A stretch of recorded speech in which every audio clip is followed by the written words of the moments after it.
안녕하세요. 화장품 브랜드를 만드는 온유의 홀입니다. 주식회사 시드그라운드의 박신혜 대표님을 모시고 이런저런 이야기를 나누고 있는데요. 이번에는 환경과 관련된 이야기를 좀 나눠보려고 합니다. 서로 개인적인 이야기들도 좀 하고 또 환경과 관련된 잘 알고 계신 스타트업도 소개하는 그런 시간 갖도록 하겠습니다.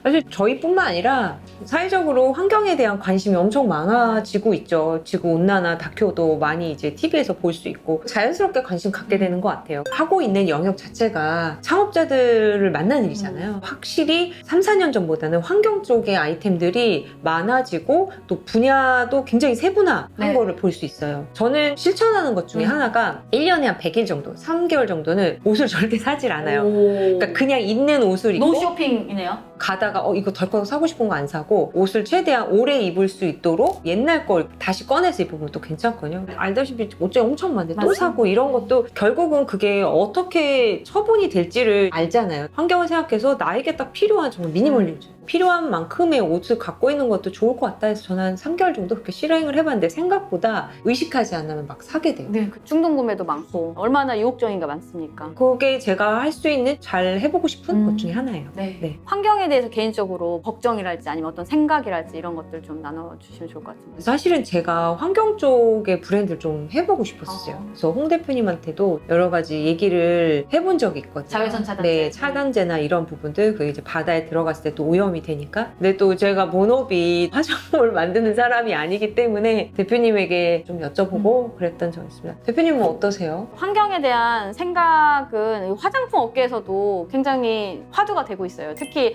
플라스틱 부자재를 많이 쓰는 산업이다 보니까 플라스틱 부자재를 쓰는 모든 산업이 이렇게 눈초리를 받고 있잖아요. 저희 회사에서는 화장품 분리배출 정리하는 가이드를 만들어서 화장품 이제 관련된 산업군에 계신 분들이나 고객님들께 이렇게 배포를 하고 있어요. 제가 아파트 아래 내려갔더니 비닐류는 어떻게 버려라, 우유팩은 어떻게 버려라 이런 것들이 가이드가 잘 돼 있더라고요. 근데 화장품은 어떻게 버려야 되는지 저조차도 헷갈리는 거예요. 그래서 이렇게 가이드를 좀 만들어서 교육하는데 좀 노력을 하고 있어요. 그러니까 너무 좋은데요? 인식을 전환시키고 여러 사람들이 동참할 수 있도록 컨텐츠를 생산해서 전파하는 것 되게 중요한 것 같아요. 박 대표님도 컨텐츠를 만드시는 분이기 때문에 환경과 관련해서 진짜 실천할 수 있는 거, 필요한 거, 정보의 불균형 때문에 몰라서 못하는 것 맞아요. 그런 부분들을 컨텐츠로 풀어내시면 많은 사람들이 진짜 실천을 할 수 있는 시드가 될 것 같아요. 시드? 네, 시드. 그라운드? 네네, 씨앗이 될 것 같습니다. 그래서 저희 스타트업도 좀 소개하고 싶은데요. 오늘 우리 창업과 관련된 이야기를 하니까 환경과 관련된 스타트업을 소개하고 박 대표님도 소개할 곳이 있다고 합니다. 회사명을 얘기해도 되나요? 그럼요. 그 회사에서 아주 좋아할 겁니다. 이 링크를 보내주세요. 그럼 협찬이 들어올 수도 있으니까 네. 기대합니다. 네. 제가 이 대표님을 만난 건 약 1년 전인데요. 회사 이름은 해밀당이에요. 양봉업을 하시는데 대표님 성함은 최고야 대표님이세요. 정말 최고야시거든요. 중국에서 그런 양봉업을 하시는데 꿀이 첫 해는 참 많이 났는데 그 다음에는 나지 않는 거예요. 그게 왜일지 보니까 환경이 오염되다 보니까 꿀벌들이 꽃에 있는 꿀을 날라야 되잖아요. 네. 근데 그거를 못하는 거죠. 숫자가 작아진 거죠. 개체수 자체가. 그래서 그 다음부터 이 대표님께서 환경에 대한 교육 그리고 환경을 생각한 제품 양봉하고 나온 부산물을 가지고 비누를 만든다든지 랩도 이제 호주나 뉴질랜드 네. 많이 쓴대요. 왁싱한 랩으로 해가지고 사탕을 싼다든지 야채 같은 거를 이렇게 해서 덮어놓는다든지 이런 것들을 판매도 하시고 교육을 하시는 걸 보면서 처음 시작은 양봉을 통한 귀농이었는데 지금은 환경에 대한 거를 많이 홍보하시고 운동을 하시는 대표님을 통해서 저도 많이 배웠던 기억이 나요. 대표님이 또 자랑을 해주셔가지고 저는 또 파워 뭐라고 해야 되나? 전 쇼퍼기 때문에 또 바로 구매를 했죠. 그래서 꿀을 또 사 먹었는데 맛있더라고요. 맞아요. 꿀통이 네. 끈적끈적하지 않게끔 딱 똑딱이가 되는 맞아요. 꿀이 보통 열어가지고 이렇게 뜨려고 하면은 막 질질질 흐르고 먹기 힘들잖아요. 근데 먹기 편하도록 이렇게 해놓으셔가지고 맞아요. 네이버에 해밀당 막 해밀당 검색하시면 회사 소개서 같은 걸 보면은 진짜 이 일에 대한 자부심이 엄청나신 분인 것 같더라고요. 그래서 이 철학을 가지고 계신 창업자이기 때문에 어떤 어려움이 있더라도 ቍ꿋하게 이겨내실 수 있는 그런 근간이 있겠다라는 생각이 좀 들었습니다. 그러셨구나. 네, 대표님 지지하고 응원합니다. 응원합니다. 네, 협찬 받습니다. 네. 농담이에요.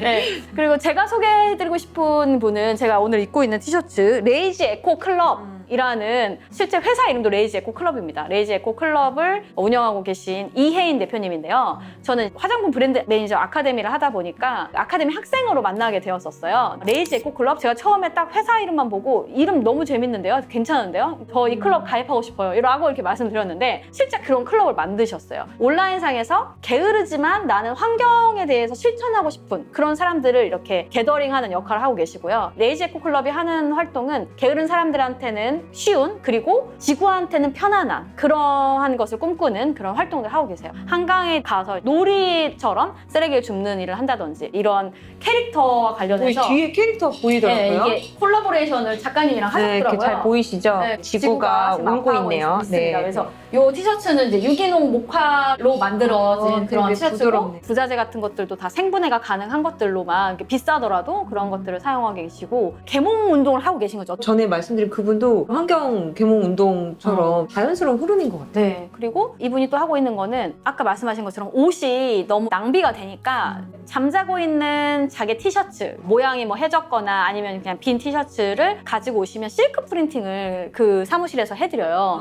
그래서 이 캐릭터들을 1도로 실크 프린팅을 할 수 있도록 신청도 받으시고요. 또 고체 비누, 알알이 만드는 고체 치약 같은 거 만들어서 치약도 이렇게 짜서 쓰다 보면 이 용기가 다 버려지잖아요. 그래서 알알이 그냥 유리병에다 담아놓고 이렇게 하나씩 꺼내서 쓸 수 있는 그런 것들을 만드는 원데이 클래스랑 체험도 하고 계시더라고요. 그래서 저도 다음 주에 한번 가서 진짜 시간을 저도 일부러 내가지고 해보고 싶다고 해서 신청을 했습니다. 제가 혼자 가서 체험을 할 예정이니까요. 그럼 다음 주 수요일인가? 네, 수요일 12시. 티셔츠에 그 프린트 한다는 거 진짜 해보고 싶어요. 네. 그거를 아예 샀더라고요. 뭔가 어디서 배우셨나 봐. 그래가지고 실크 스크린 이걸 파가지고 이게 싹싹싹싹 하더라고요. 좋죠, 그래서 좋죠. 되게 멋지다고 생각했고 그리고 그런 분이 딱 생기니까 주변에 자기도 몰랐던 그런 사람들이 계속 게더링이 되는 거예요. 그래서 그 안에서 어떠한 환경 운동의 흐름들이 있고 특히 MZ 세대들이 환경에 대해서 은근히 관심이 많은데 실천할 방법이 쉽지가 않잖아요. 게으르지만 나한테는 쉬운, 지구에게는 편안한 계속 아이디어를 내고 프로젝트성으로 계속 하고 있다는 점에서 생동력이 있다는 느낌이 들더라고요. 이엔 대표님을 소개해드리고 싶고 인스타그램에서 레이지 에코 클럽을 검색하시면 오피셜 계정이 있으니까